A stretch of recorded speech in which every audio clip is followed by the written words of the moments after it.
Hey guys, welcome back to Mesquites. They cut a couple of my hairs, but we're talking about low crawling gears. We're back here in the paint booth trying to figure out exactly how this crawling box works.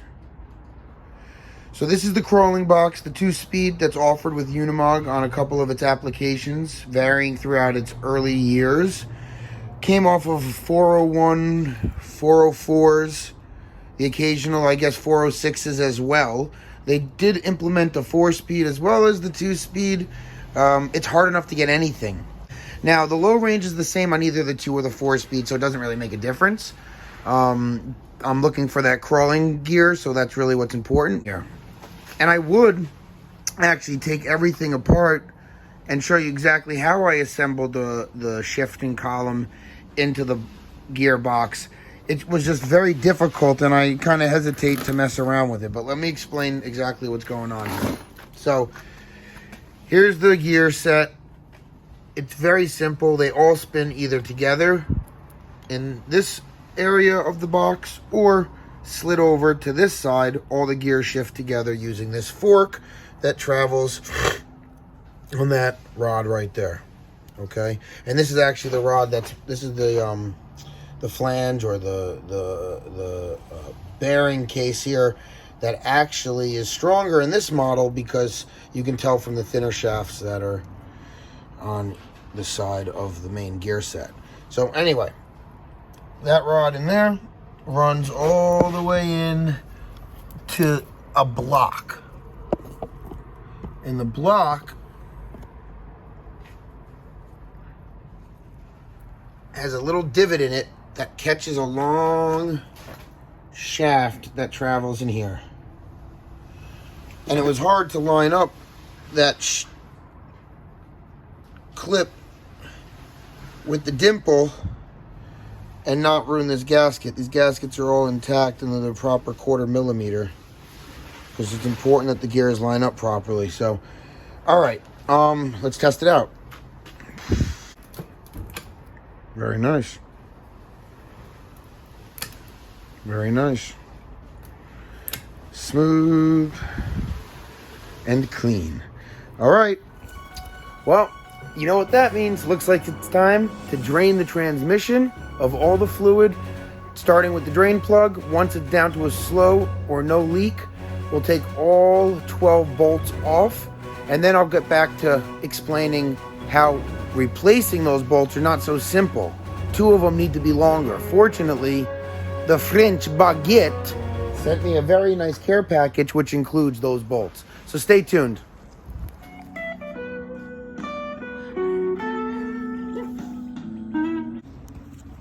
All right, let's go under and see what's going on here. So, there's the 12 bolts that hold the pan of the transmission transfer case combo. This here is the drain plug. So let's drain this sucker.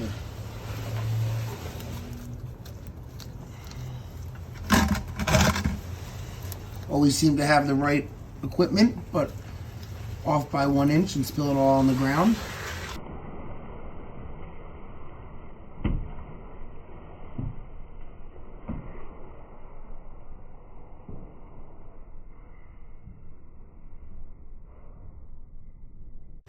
Actually, if you look, pretty decent. That's very clean. I was expecting some milk. But then again, let's just see what happens. The water usually comes out last because it's lighter than the oil, so it sits on top.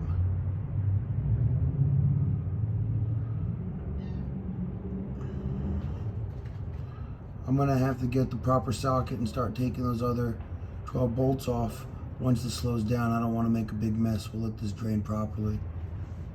Make sure we gotta go to Mars, get the right gear fluid here. Okay, so the pan probably will not come off easily, but let's see. We got all the bolts in order. They're all the same. Just checking that they all are the same. Keeping them in order. There should be 2 longer ones in the new hardware kit. As you can see up there, will bolt you off. Still draining slightly. I'm not having any drainage through the screw holes, which means there's no communication to the case through these holes. It's probably all cast iron in the threads. We'll take the last one off hand tight here. I'm not really worried about the pan falling off, being that it's been up there for a while. Here at Mesquite, sometimes we assume things and find out a broken wrist is what's going on. Alright. Confirm. See the series. Now, the task of taking the pan off. Make room for the crawler box, baby.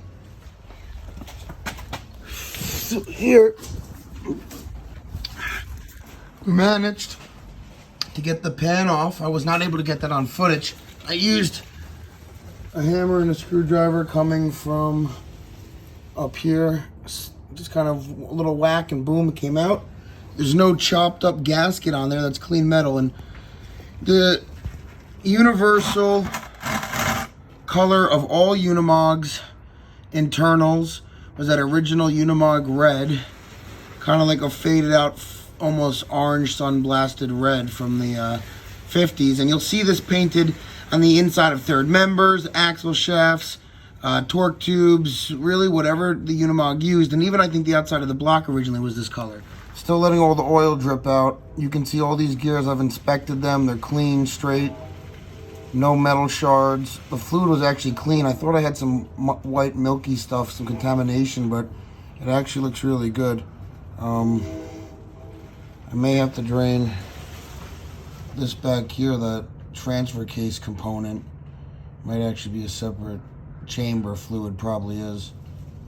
So that's got to be looked at too. But let's not stare away from this amazing marvel of German engineering. So the crawler gears will bolt onto this. The gasket's already on the crawler gear, the recommended and required 1/4 millimeter clearance. And we'll pass the shaft up to that bell housing hole and hopefully it makes it. Let's see if we can get a good shot of the bell housing hole. Right there. And actually this is a great opportunity to take advantage and take a look and see that sender unit for the cable that runs the tachometer.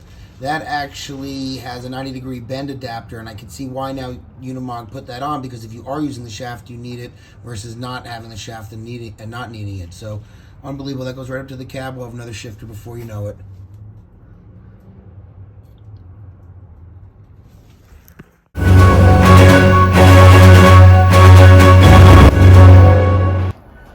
Hey guys, well, here we are. We got the gasket all cleaned up. 2-speed crawling gear ready to go in if you want to watch. Got the shift linkage all squared away. So now we're just going to put a small thin layer of a little bit of a gasket maker, Permatex blue. Going to put that, try to fit through the bell housing and attach it by hand. Let's see what happens. All right. Apply a nice...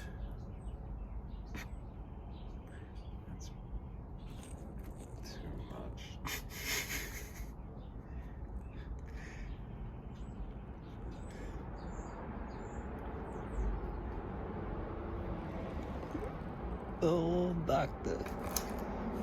I should have put it on the outside of this. Oh, that's a big lob there. Yeah, we'll straighten it out.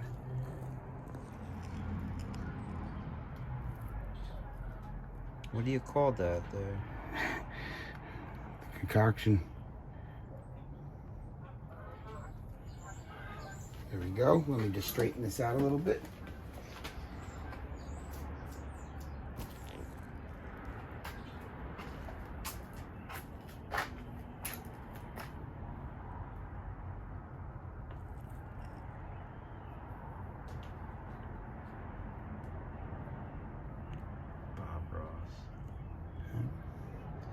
That's it. Okay. I'll just leave that.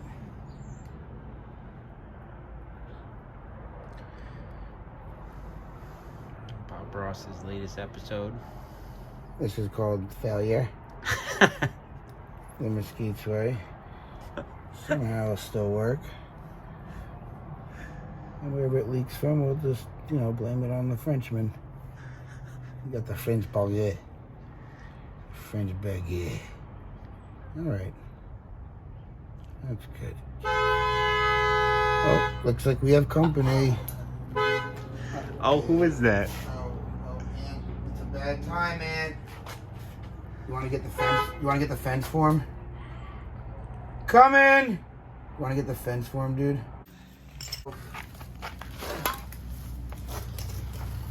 Alright.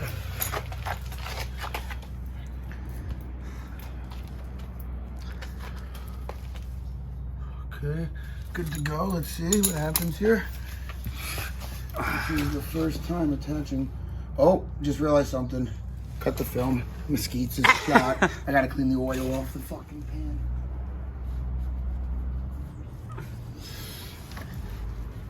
Because of it. Take two. Alright. So I think this. Surface all ready. Yep. Got a line here. I think it's not gonna fly. Got a fuel line there.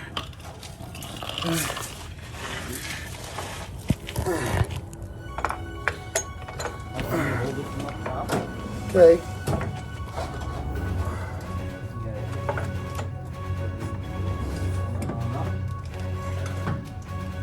Okay, now.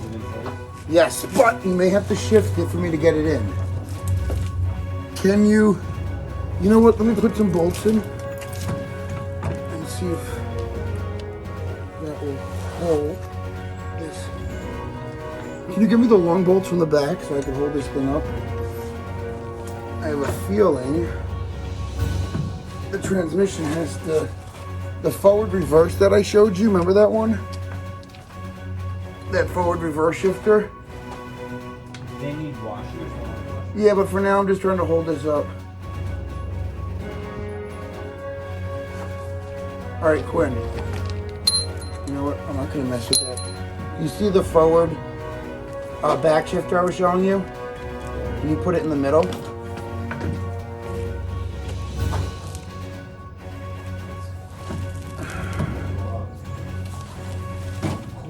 No, the little one, right? No, one forward for reverse. Closest to you. Yeah, put it in the middle so it's in between the two. Okay, now it's not going on. So what we have to do is, you see the top of this? Get the vice grip from the back, vice it on and twist it. It might take a good twist. But let's see what happens. I'm not sure, you'll feel it. Okay? You want to just hold that? Something's hitting. Forward reverse. Do you hit the forward reverse? Take the vice grip. Yeah. Yeah, I put some gasket on, so I need 10 minutes.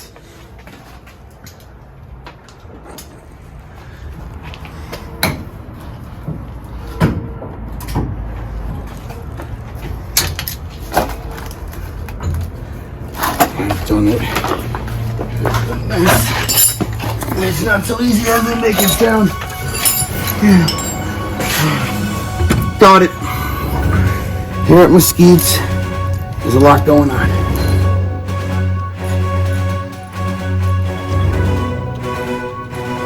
Come in. Let's check this out.